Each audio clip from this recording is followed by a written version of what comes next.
En el primer capítulo de la monografía que dedicamos a la descripción de los córvidos, hacíamos hincapié en su amplio espectro alimentario.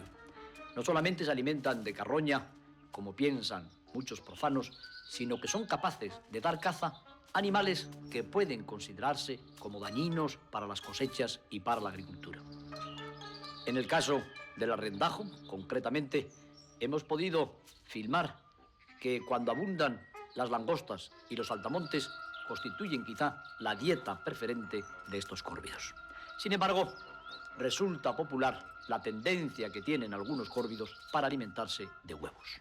Esto ha desencadenado una gran persecución contra los córvidos para proteger las especies de interés cinegético. Según el contenido de los huevos envenenados, pueden causar auténticas catástrofes ecológicas que describíamos en el primer capítulo que dedicábamos a los córvidos.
Aún se encuentra la cárcava en pleno invierno cuando el cuervo, llamado también cuervo carnicero, se entrega a sus vistosos vuelos nupciales.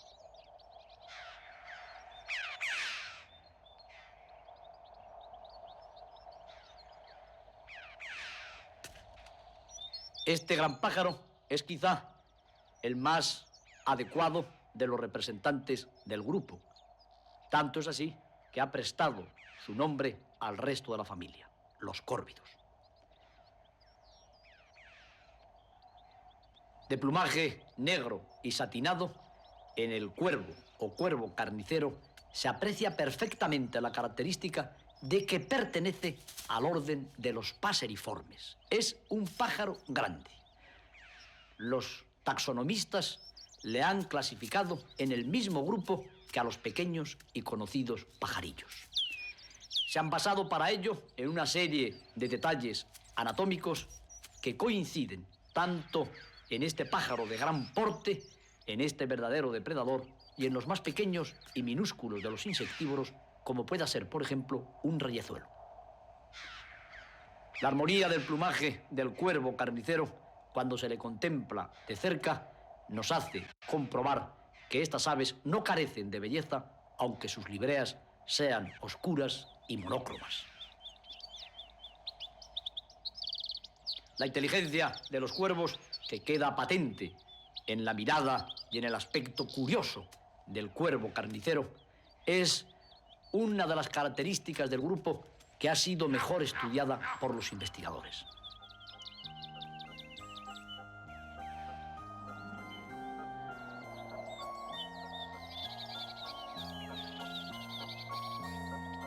Quizá, cuando mejor se pone de manifiesto la compleja conducta de los cuervos, es durante la parada nupcial.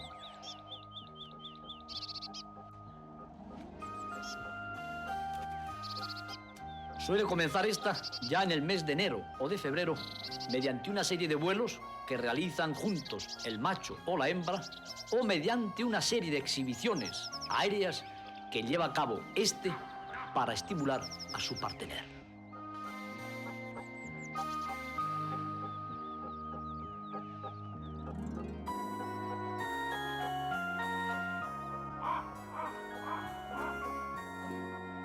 El dominio del aire de los cuervos es notable. Pueden equipararse con las rapaces mejores voladoras en sus capacidades para progresar y para flotar en el aire.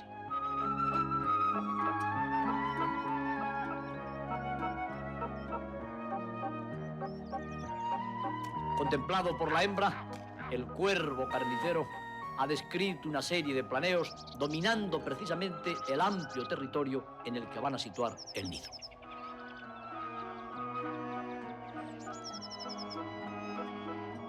Estas demostraciones aéreas no solamente tienen la misión de estimular a la hembra, sino también la de enviar fuera de sus dominios a presuntos competidores. Terminada la demostración, el gran macho se posa junto a su compañera. Generalmente las parejas de cuervos están unidas de por vida. Se ha podido comprobar que durante más de 10 o 15 años los cuervos constituyen auténticos matrimonios indisolubles. La parada nupcial, que tiene lugar cada año, se caracteriza, después de las demostraciones aéreas, en el ofrecimiento de regalos.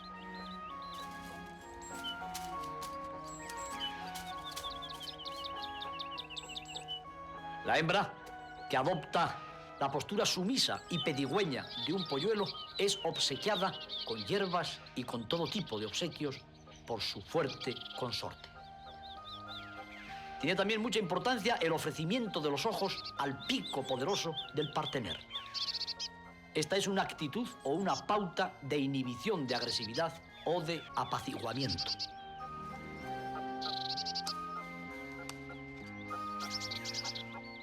El ofrecimiento de una piedra como regalo viene a poner un nuevo matiz en la conducta de los cuervos durante las bodas.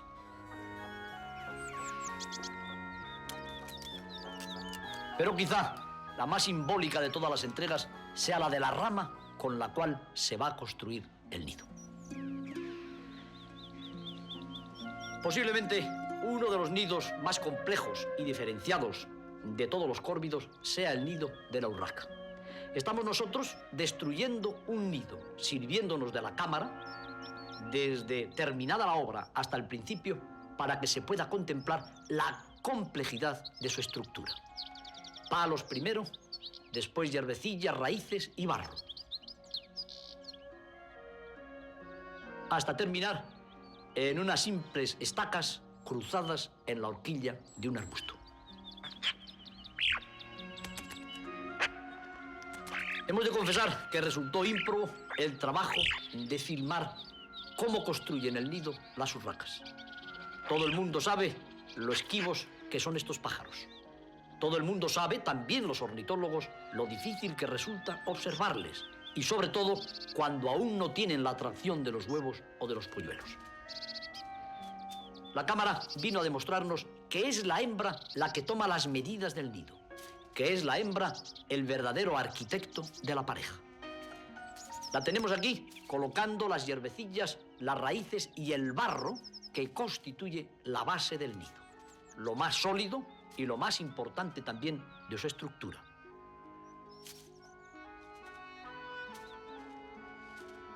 Las dimensiones de lo que podríamos llamar el cuenco de la obra, que recibirá la puesta y albergará a los polluelos, son tomadas precisamente por la hembra en función del tamaño de su propio cuerpo.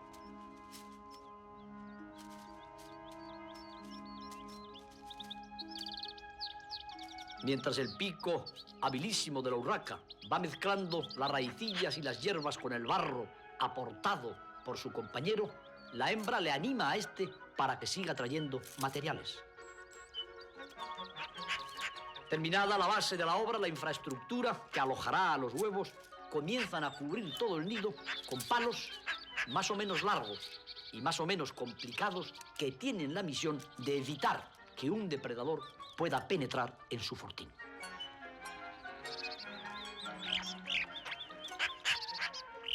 Sigue siendo la hembra la que coloca en su sitio las estacas que aporta el macho.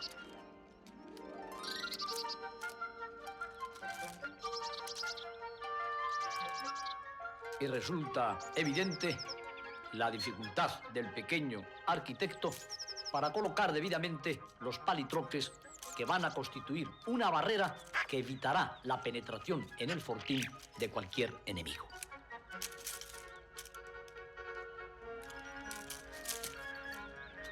Todos estos complejos comportamientos que se desarrollan en la construcción de los nidos parecen absolutamente congénitos, es decir, los pájaros les heredan ya de sus padres, pero maduran a medida que las parejas son más viejas y van construyendo más nidos.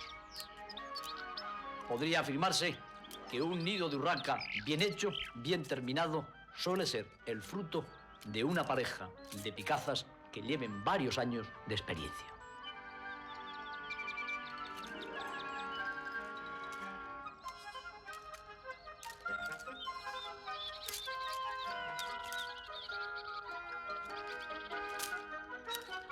Dice mucho en favor de la complejidad de la conducta de los córvidos, es decir, de su inteligencia, su capacidad para considerar en el espacio la ubicación del nido, para buscar los huecos entre el ramaje por los que irán metiendo los palitroques y para montar estos de tal manera que impidan después la entrada de sus enemigos.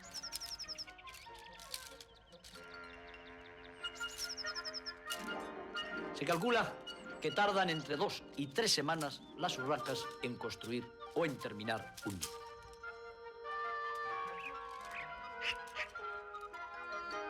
Abandonada la obra, será utilizada por otras aves incapaces de tales prodigios arquitectónicos como pequeñas rapaces nocturnas y diurnas para realizar su puesto.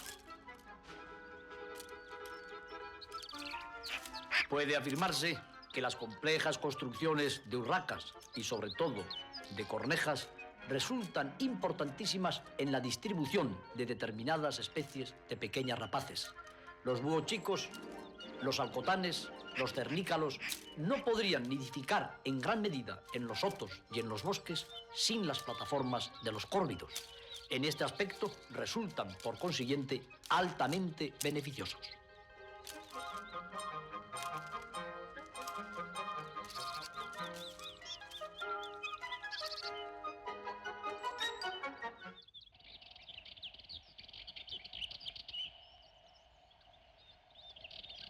La utilidad de la obra terminada ya por las urracas se va a poner de manifiesto en la secuencia que hemos obtenido siguiendo las andanzas de un cuervo en el soto donde nidifican las urracas.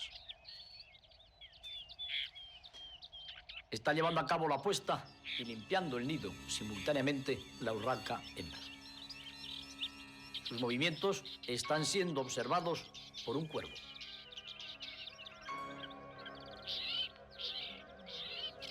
El nido tiene una entrada aparentemente cómoda para la urraca que conoce la ubicación de los palos de espino que ha colocado como defensa. El ladrón, menos familiarizado con el fortín de la picaza, pretenderá entrar por la retaguardia, cosa que va a resultarle absolutamente imposible.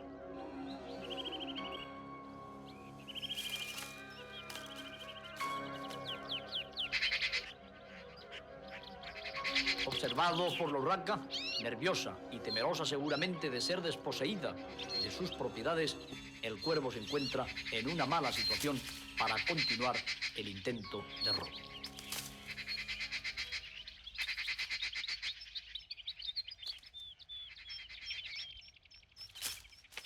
Y la urraca, después de que su gran enemigo, su pariente el cuervo, ha abandonado la zona, puede volver tranquilamente al nido en compañía de su consorte.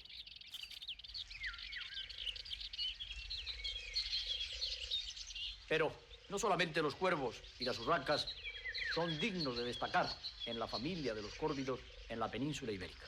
Concretamente, en el bosque mediterráneo, que en primavera brilla con las flores de las jaras, hay algunos de los córvidos más interesantes que prosperan hoy día en España.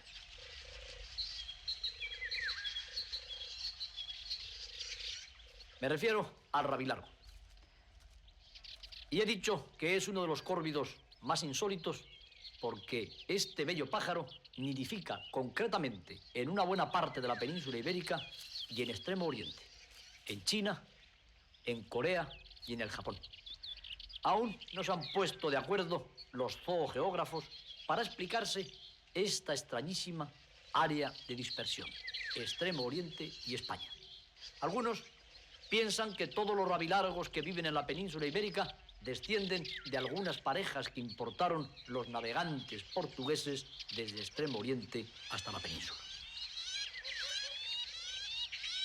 Lo cierto es que los rabilargos, que son omnívoros como todos los córvidos, que alimentan a sus polluelos por regurgitación, están en franco periodo de expansión. Hay muchos pueblos y muchas regiones españolas en las que no se conocía al rabilargo. Y una buena primavera aparece una pequeña urraca con la cola de un azul claro y con un bonito casquete negro en la cabeza.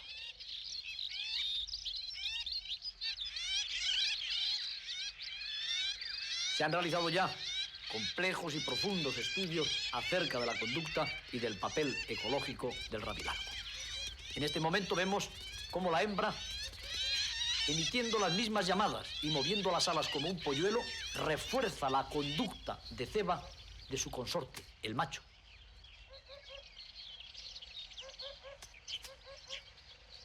Y observamos también cómo los rabilargos, al igual que casi todos los paseriformes, a cuyo grupo pertenecen, se llevan los sacos fecales de sus crías para limpiar el nido.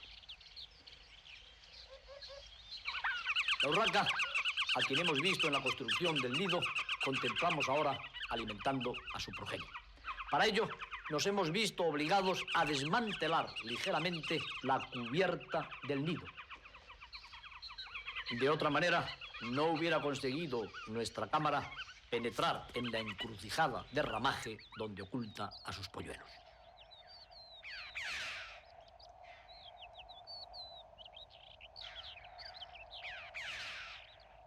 Los cuervos acostumbran a construir sus plataformas en oquedades del roquedo, generalmente en cortaduras inescalables. En ellas pueden esperar tranquilamente los polluelos la llegada de los padres, que les ceban con gran rapidez, inyectando materialmente en sus fauces el contenido de su saco ovular. Son muy precoces los cuervos en la crianza. Cuando en el mes de mayo se abren las jaras en la cárcava, los polluelos están a punto ya de abandonar el nido. Permanecen en él de 5 a 6 semanas.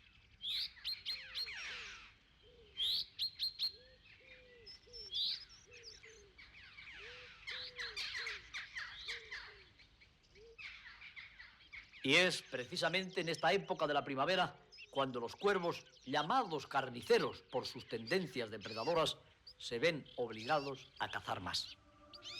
Se ha podido calcular que la alimentación de los polluelos de los cuervos y de casi todos los córvidos es fundamentalmente carne. Está constituida por animales de distintas especies. En este caso, la urraca ha ido desmantelando poco a poco la cobertura del nido en sus entradas y salidas. Y el cuervo no ha dejado de espiarla durante las cebas de los pequeños.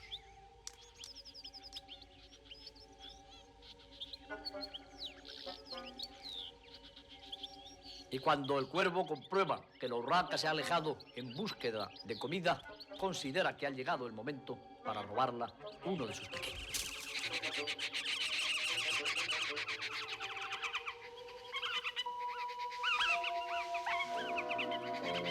Es cruenta la escena, pero viene a comprobar que los córvidos, entre ellos mismos, vienen a seleccionar las distintas especies y, sobre todo, a mantener el estatus poblacional. Los cuervos carniceros, en ese aspecto, resultan eficientes controladores de la población de los córvidos más pequeños.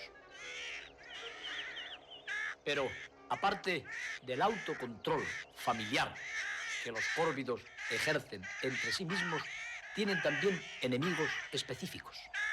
La aventura que tiene lugar en este nido de cornejas nos va a demostrar palpablemente esta circunstancia.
Todo lo que ocurría en el nido de las cornejas ha sido observado por el Azor, que considera que ha llegado el momento para intervenir.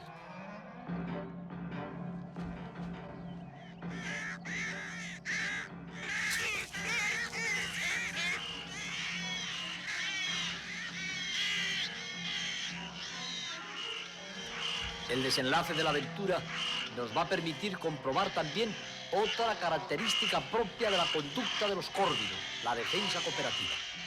No solamente la pareja que regenta el nido, sino las parejas de cornejas que anidan en los alrededores vienen a expulsar al Azor del nido atacado. No obstante, la ferocidad de las cornejas, que ponen en peligro su propia vida luchando con una rapaz tan fuerte como el Azor, finalmente se llevará el polluelo robado hacia la espesura.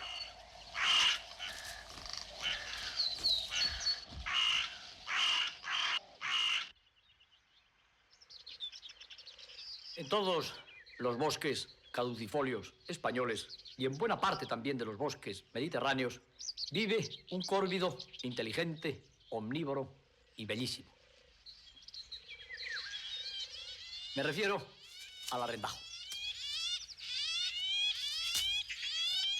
Unas 3 semanas permanecen los polluelos del arrendajo en el nido, lo cual es un tiempo corto si se considera el regular tamaño de estas aves. Quizá contribuya a este rápido crecimiento el singular cuidado que ambos progenitores tienen para sus pequeños. Compiten el macho y la hembra del arrendajo no solamente en inyectar en el interior de los tubos digestivos de sus insaciables polluelos los insectos y multitud de animalillos que capturan para ellos, sino que también se llevan del nido los sacos o bolsas fecales para que no se manche la construcción.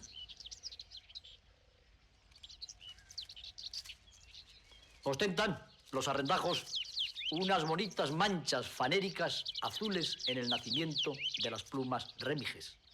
Les sirven para descubrirse unos a otros los distintos miembros de esta comunidad ornítica. Los ojos de los arrendajos de iris azulado son muy peculiares también entre los córvidos.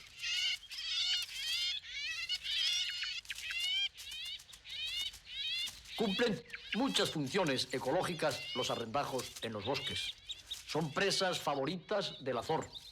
Destruyen cantidad de animalillos, invertebrados. Capturan también ratones y topillos, pero no puede dudarse que también dan caza a los polluelos y roban los huevos de los paseriformes de los bosques.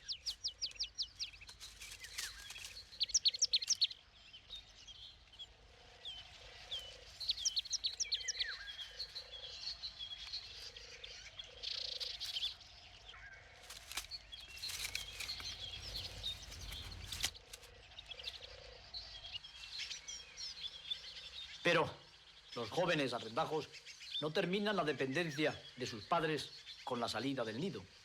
Han de transcurrir un par de semanas mientras estos les alimentan y se ocupan de ellos en el bosque.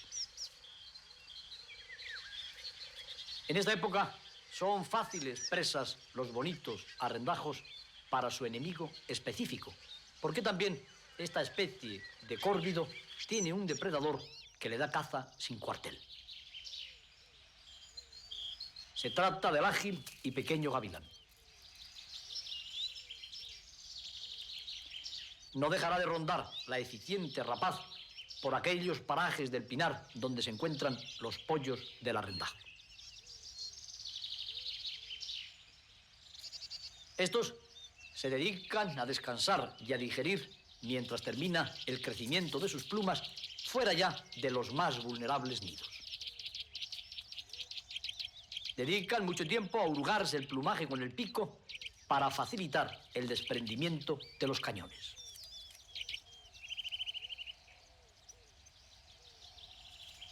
Y mientras sus progenitores se dedican lejos a llenar sus buches de insectos y también de productos vegetales, mientras los jóvenes arrendajos picotean en las ramas y juegan unos con otros, serán implacablemente espiados por su enemigo, el gavilán.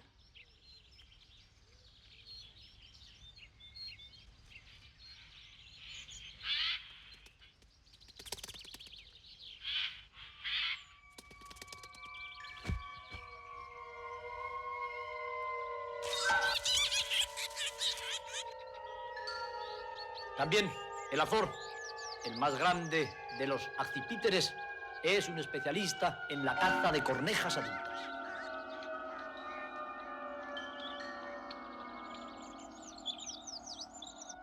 Y el águila perdicera, una matadora de córvidos rupestres.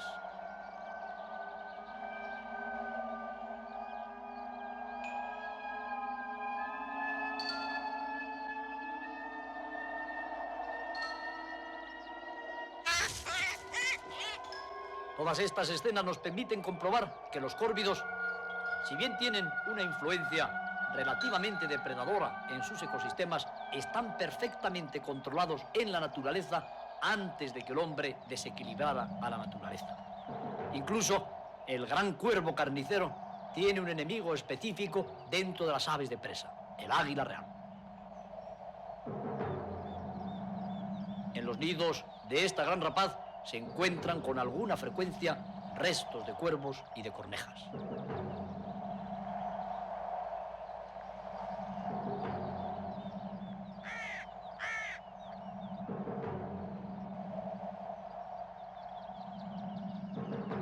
Aparte de su inteligencia y de su habilidad en el vuelo, ponen en práctica muchos recursos los córvidos para eludir el ataque de sus enemigos naturales. Quizá les resulte más fácil librarse de los depredadores mamíferos que de los rápidos campeones del espacio, las aves de presa. No obstante, algunos mamíferos carnívoros también consiguen dar caza en pleno día a los córvidos.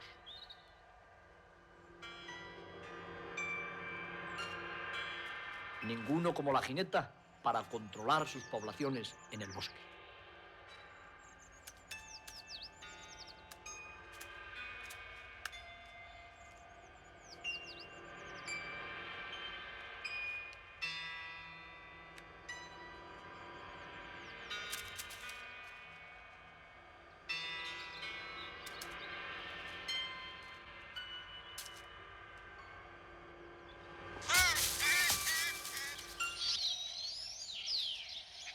Más vulnerables resultan los córvidos ante la depredación de los mamíferos carnívoros durante la noche que de día. Para evitar precisamente el acecho de jinetas, de turones, de garduñas y de martas, se reúnen a dormir las urracas en los parajes más inaccesibles, muchas veces en compañía de los estorninos en los cañaverales.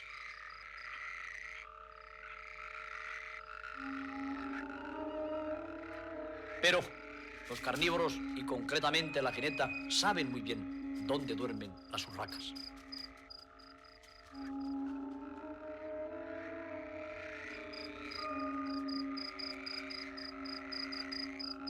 Silenciosa como una sombra, la jineta se dispone a saltar desde una rama dominante.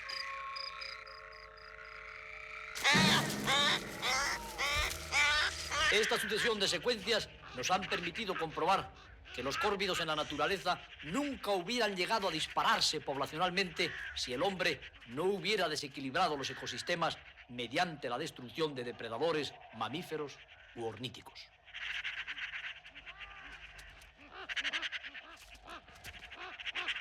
Entre las tácticas que ponen en juego los córvidos para ahuyentar o para denunciar la presencia de enemigos, la más llamativa de todas quizás sea la de las grandes reuniones que llevan a cabo en torno a las rapaces cuando en pleno día se alimentan con un córvido abatido.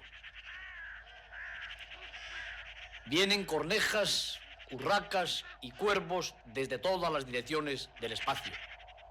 Posadas en los alrededores del azor, que en este caso se está alimentando con los despojos de una corneja, tratan de alguna manera de denostar su presencia. En otras ocasiones, es un águila real que ha capturado al amanecer una corneja la que atrae sobre sí la ira de toda la población de córvidos de la región. Las grajillas desde lo alto del cielo, las cornejas posadas en el suelo o en el ramaje, tratan de llamar la atención de todo el mundo. El águila real ha matado a uno de los nuestros. No sabemos ciertamente si esto es lo que quieren decir los córvidos, pero su equivalencia en el lenguaje animal debe de resultar equiparable.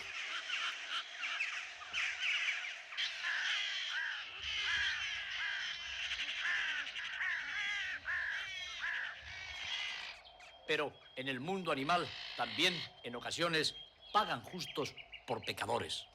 Este pobre buitre negro, que ha tenido la mala fortuna de ubicar su nido cerca de una colonia de rabilargos, está sufriendo el ataque implacable de estos pequeños y agresivos córvidos, lo cual nos quiere decir que su tendencia a atacar a los grandes depredadores no siempre es específica.